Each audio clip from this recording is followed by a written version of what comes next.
In this video, it's probably going to be more will it work? We're going to be looking at another Sony TRV328. And yes, I just got this in the mail today. And the original problem with it, at least what the seller stated, is that the LCD had a problem. So that's the reason why I purchased it. And I couldn't see the LCD very well in the pictures, but typically these have a known common problem that's known as the vinegar syndrome. Well, the LCD in the front looks like it had water damage, where it has that white type peeling going on to it and stuff like that. And the reason why it's called the vinegar syndrome is because the vinegar smell as you peel off, of course, the polarizer and stuff like that. That's why it's named that. But I went ahead and, of course, did a cursory overview on it. You can see all the screws in good condition. I mean, this thing's in pretty much mint condition. Probably was only used once or twice. There's no scratches on this thing whatsoever. So that's good, because this means it's a low hour deck. And that's good, especially if you're transferring, which is what this thing's going to be used for. But the thing I know is right off the back is that LCD is perfect. I mean, even the coating they put on there is in good shape. I mean, yeah, you see dust and stuff, but clean up and that's it. It'll be good as new, pretty much. And that's unfortunate, because I was originally going to take one of these polarizer sheets. I was going to show you how to line it, which typically on this, it's lined at a 45-degree angle. And when you're lining, so that's why I brought this, because originally I was going to go ahead and do the LCD peel off the old polarizer, show you how to line it and clean up, and then put the new polarizer film on there. But this one doesn't need it, so we're gonna have to see what's actually wrong with it. And assuming they said LCD problem, I'm thinking probably likely the CCD is bad on there, and they're just probably assuming it's something with the LCD itself, because the image obviously looks screwed up or whatever. But we'll find out. Now, the good thing about it is it could go either way, because I have not powered this on yet. It did come with a battery, which I have on the charger up there. So that's charging away right now. But the good news about it is that battery was stone dead. Normally that would be a bad thing, because it means the battery would be shot or whatever the case is. But that likely means the seller didn't power this thing at all, because they claim that also in the ad they don't know what's wrong with it, because the battery does not have a charge and the charger was missing. So I don't know how they determined that the LCD was bad. But either way it goes, I don't think they powered this thing on at all, because it was, of course, in the off position, and that battery was stone dead. If they would have battery had a charge, it would have had somewhat of a charge on it, and it had no voltage on it whatsoever. So that tells me this thing hasn't been powered on for a very long time. But who knows? Maybe it was put away for that reason. You know what I mean? Maybe years ago they had it, and it had that problem. They just stopped using it or whatever the case is. But either way it goes, looking at this thing, I can tell you it probably was used once or twice. But let's go ahead and power it on and see exactly what the issue. I'll go ahead and remove the lens cover. Might as well go and do it. We'll see if the CCD is bad and see if this thing actually works. So let me go ahead and get the power cable here, which I got right here. We'll go and put this in. Usually I just use a battery, but in this case here, okay, so we'll go ahead and put this here. We'll slide that in. Give me a second. Yep, that clipped in good. Okay, and then we'll go and turn power to it. Yep, I heard a beep, so we should get... Let's see what we get. Is it going to be a bad CCD? And yes, that's the problem, of course. It's definitely the CCD, so... Yeah, they probably powered it on at one point. And you can see there, 100%, that's definitely a faulty CCD, and that's what typically had. Besides the last one that I showed you that was fully black screen with the line through it, this case here, this is commonly what happens to it, and you can see there, yeah, it's really bad. Unfortunately, there is no fixing the CCD on these. The only way you can fix it is to simply replace it. You can't do nothing else. And finding a CCD on for these is going to be next to impossible. Of course, when these were still under warranty and stuff like that, when they did the recall, you could have taken it to a service center. Sony would have replaced it with a newer revised one or a newer batched one. and that would have fixed the problem, but not everyone did that, and apparently this guy didn't do that, probably because he didn't use the camera that often. But let's go and test the other functions. So we know the CCD is bad. Okay, so let's go ahead and grab a tape here. And we'll go and just flip this thing upside down. We'll also look to see, I don't want to drop it, of course. Sorry for the camera angle here. And we'll look inside too, because I want to see another common issue that these have there. And yep, I'm looking at that pinch roller. And that pinch roller lock nut is not coming out or anything like that. And I'm telling you, this thing looks practically new. There's no wear on this pinch roller at all. So this thing probably only had 1 or 2 tapes made through it.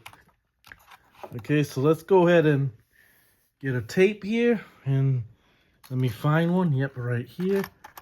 So we'll go ahead and stick a video 8 tape in it. Okay, we'll let that go down. This is typically how transfer companies will flip these upside down and then use the deck. One way to note when you're buying these things is too, if you see a lot of scratches on the top part of the camera and stuff like that, that means likely, and it's a tip that I'm going to give you guys, if you see these for sale, you see a lot of scratches on this top part right here, that likely means a transfer company owned, and avoid it at all costs because likely the heads and everything are going to be worn on it. So just make note, when you go on eBay, you're looking to purchase one of these, look at the top part. It should look clean. If it has a lot of scratches, it's because they had it flipped upside down, and over time doing this, rubbing, taking tapes out and stuff, could scratch it up. And that's a good sign it's going to be a high-hour deck and not worth purchasing. So let's go ahead and push play. We'll get out of this, of course, menu. Okay, and then we'll go ahead and play, and we'll see if we get a picture. And yeah. So the deck works fine. Nothing more. We get audio. Okay. Let me turn down the audio so we don't get copyrights. There you go. See how fast forward cleaning. Okay, let's see how it rewinds.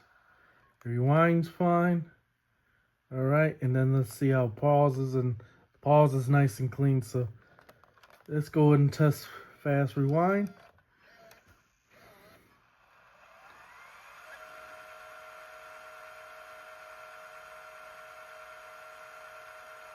Trying to hear if I hear any ticking or anything like that, because this is another model that's common for that.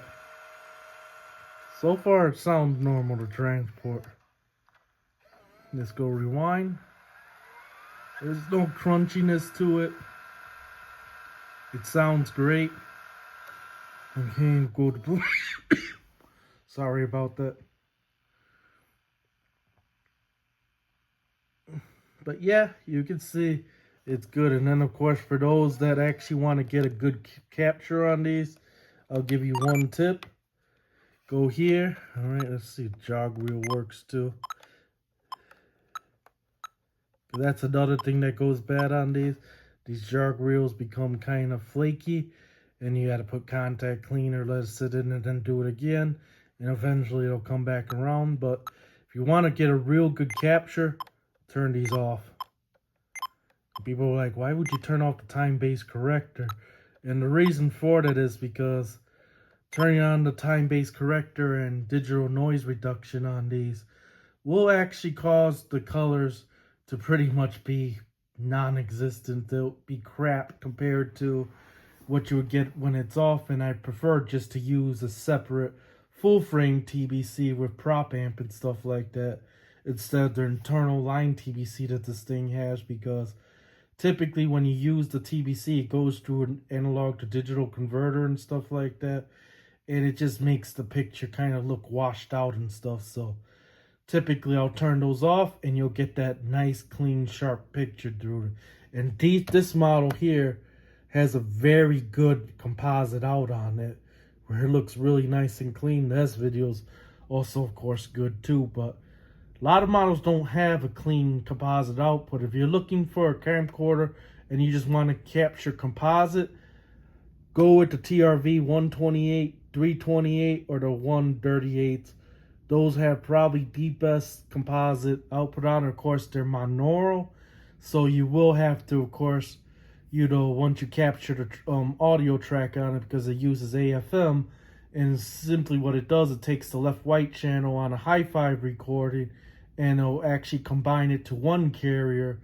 So you have to take that one track and split, and you'll get your stereo sound that way. It's a tip to know if you capture using one of these and stuff. And unfortunately, these later models, they didn't actually make a stereo analog Hi8 model. They only preserved that for the digital 8s, like these right back there and stuff like that, where these were only monaural because these were the budget models and stuff like that. So something to keep note of and stuff. And maybe one day I'll actually go ahead and capture footage using Firewire and compare it to what you would get using the S-Video out. And the S-Video out with a good capture card using the analog Hi8, it's actually going to be better as far as colors and stuff like that, because I could go and set the prop amp to the way it's supposed to, make sure all the levels are correct and stuff. It's going to be a lot cleaner capture than doing it from digital 8 where you got DV compression and stuff. And I'm not going to get into the details, right, like the color spacing and stuff like that, but I always try to avoid capturing using the internal analog to digital converter. This doesn't have it, of course. This is an analog model, but on the digital 8 ones, they do and stuff like that, and it just kind of, the picture just doesn't look as sharp, or the colors are not correct and stuff like that. But everyone has their own preference, of course. And when I capture digital 8, of course I capture digital 8. I'll go ahead and do it through Firewire then, and then get 1-for-1 copy. But when I do the analog, like Video 8 or Hi8, I like to use these analog camcorders to do it. And typically, I'll use that, or I'll use my TRV85 and stuff, which has stereo Hi5 and all that. And I'll use those to capture. So there you go. There's really not much to do besides replace the CCD on this. Now, to go ahead and take one of these apart, I already kind of showed it in one of the other videos where I showed you how to do the flex cables, but you're going to see these embossed arrows. Those are the only screws you need to remove. Now, these two, you only need to remove if you could take this battery compartment out to get to the flex cable to the main board, but if you don't, you can leave them in. But remove all the other screws that have arrows at them pretty much. And then right when you remove this cover, there's going to be one hidden right under there too that you also have to remove, which also has an arrow too. And Sony was nice enough to put those arrows down, so that way you don't end up messing up and removing all the screws and then you remove parts that you don't want to remove. So just remove the one arrow. Don't go ahead and remove all the ones in the battery compartment, because then you're going to see it's going to fall apart pretty quickly. And then right when you get done doing it, open the cassette door. And once you open the cassette door out, then you can remove this front nose cone right there. Disconnect that flat cable. You do got to lift that tab there, and you can pull this away. And then once you get done doing that, you can split this in half. Then that way you have access to the two screws on top where the CCD that I'm going to be replacing is, because you got to remove the whole lens assembly to get to the CCD in the rear. So I'm going to go and do that. I'm going to get this split apart, and I'll show you the two screws you need to remove to get the whole lens assembly out pretty much. Okay, so once you have this split apart, and you can see there's 3 cables on the bottom you got to be careful of, because you don't want to rip those out. You can remove those 3 cables. One goes to the button assembly, the other to the LCD, and one to that small speaker that's right by the LCD. But the screws that you really have to remove, you have to lift this up and then remove these 2 top here. And there's going to be the cable that's actually going to the CCD, a white cable right there you got to remove. And then there's one that's going to the focus assembly and for the iris and everything else. You do got to clip right there. You got to lift up, so you got to pull that tab out a little bit, and then you can remove that brown cable right there. And then once you get that done, you can lift this out this way here, and then slide out the whole entire lens assembly pretty much. Okay, so have the lens assembly completely out, as you can see. And the CCD itself would be behind, and there's 2 screws holding it in. And here's the CCD itself that actually failed. And it's this chip right here that fails. The connections internally end up failing. That's what gives you pretty much the distorted color stuff because one of the timing lines end up corroding or whatever and causes that issue. But what I do have to do is desolder the CCD chip, put the new one on there, make sure it's lined correctly, and then put it back into the lens assembly. Of course, you want to make sure when you get ready to install it that you blow out any dust and stuff that's out the lens assembly. Make sure that glass is completely clean, and of course make sure it's aligned right and stuff. But I'm gonna go and do that off camera because it is a tedious process. We'll get it back in the camera and hope that it'll work pretty much. So went ahead and fully reassembled the Sony TRV328, and pretty much I'm not gonna show you how to reassemble it. You just reassemble it the same way you took it apart, of course. And the CCD itself, you need to actually, of course, know how to solder and stuff to replace the CCD sensor. Unless, like I said, you get lucky and you can find one with the whole lens assembly, just swap out the whole lens assembly with CCD, then you might get lucky. But chances are with this particular model, you're not going to find them because every single one of the TRV328 at some point had the CCD failure, and all the ones I've seen on eBay, at least every single one I purchased, all had failed CCDs. So good luck on that. But thankfully, from back in the day when I used to service these and stuff, I still had brand new CCD sensors, left over. So I just used one of them, soldered onto that board, put it back on the lens assembly and stuff, and did the alignment, of course, and stuff like that, and it works good. So I'll go ahead and show you. And you remember how the picture was before, of course. So let's just go ahead and see it now with the new CCD in there. And I do got night shut off. Yeah, I do. Okay. Good. Let's get rid of the menu. I should have just set the time, but didn't bother her. Okay. And then let's zoom in. And you can see there. Looks nice, clean. It focuses great. You know what I mean? And of course it's aligned correctly. So yeah, it was a success. So now I got a fully working, or at least another one because I fixed that other one too, TRV328. So there you go. And I know people are asked, well, where do you get the CCD and stuff? You're not going to find them.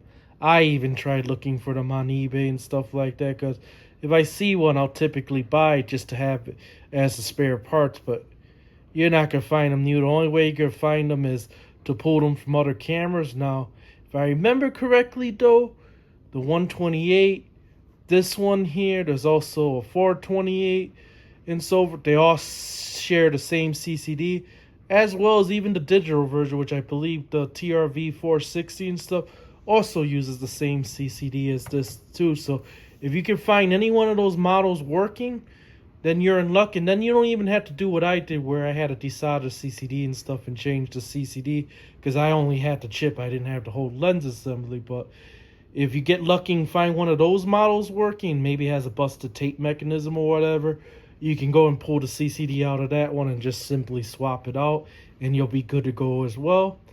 But chances are you're not, because those are part of the recall. And Sony between 2002, I believe, all the way up to early 2005, had a problem with the CCD failing, unfortunately, and stuff like that.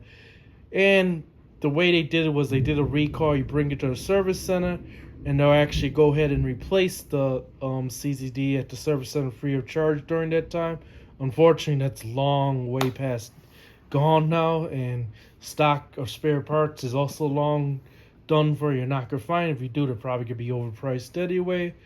But like I said, there's certain models, like I know the TRV460, the TRV128, and of course the 228, the 328, and the 428, they all use the same CCD. So if you can find one of those, that maybe it's all in cosmetic condition, but CCD is good, then you probably could take the part from there. But there you go, and this concludes the video for this Sony TRV328.